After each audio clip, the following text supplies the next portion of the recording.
لبست المريولة وخلص قررت اسوي مقلوبة. مريولة ومقلوبة. انا على فكرة لو كان ياسر عظمي بشبابه كان في انترنت شايفني كان اخذني معه بالحلقات. ليش؟ منمقة بكلامي، كل كلمة بعطي ابدا على القافية بمشي. وينك يا ياسر العظمي؟ على فكرة ياسر العظمي اكتشف كثير فنانين بس ما اكتشفني.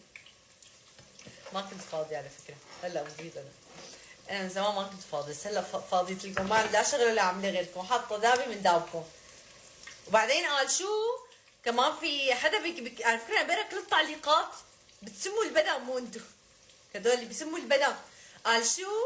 قال انا كيف عم بلاقي وقت؟ لك يخرب نيتكم انا بروح من المطبخ وبرجع للمطبخ، لك لا بروح ولا بجي، وين بتشوفوني؟ قررت ارفع عليكم قضية كذب وافتراء. افتروا علي وانا عم جيب الوقت، تمي على الانترنت يخرب نيتكم، لك انا عم بطبخ بحاكيكم، يعني مو انه والله قاعدة واذا قعدت بسرد لكم سردة هيك وخالص ببقى تشوفوا وشي بعد 15 ساعة. هيك انتو والله العظيم ما بعرف، طلعت لكم واحدة بتحكي معكم ببلاش. على فكرة انا الأمادية كذا اخذت منكم عمولة. بس معلش بعمل مع الله ومننكم. تمرين واجب. تعالوا احكي لكم انا كيف ساوي مقلوبة. مو محروقين، والله مو محروقين، ملدوعين، رويدة الملدوعي. انا بحب هيك يلتدعوا. انا على فكرة المقلوبة يعني اسهل طبخة عندي، كثير سهلة، كلها بطنجرة واحدة. كنت ساويها بطنجرة النينجا بعدين مالي خلق. انا على فكرة بصراحة طنجرة النينجا هي ظريفة كثير، بس انا ما بعرف ليش انه خليها للشغلات، انه اللحمة مثلا، اليبرة، الكوسة. هدول الشغلات بدها وقت، اما الشغلات هيك مقلوبة، شو مقلوبة يعني؟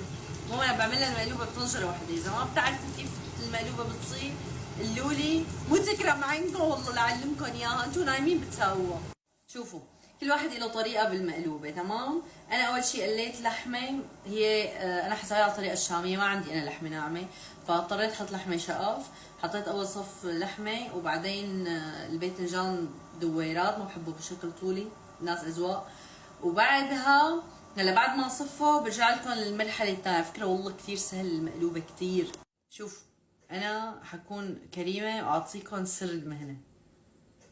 سبب نجاح المقلوبة خلط الرز، يعني رز محمود مع ام محمود. لموا شمل العائلة بالرز.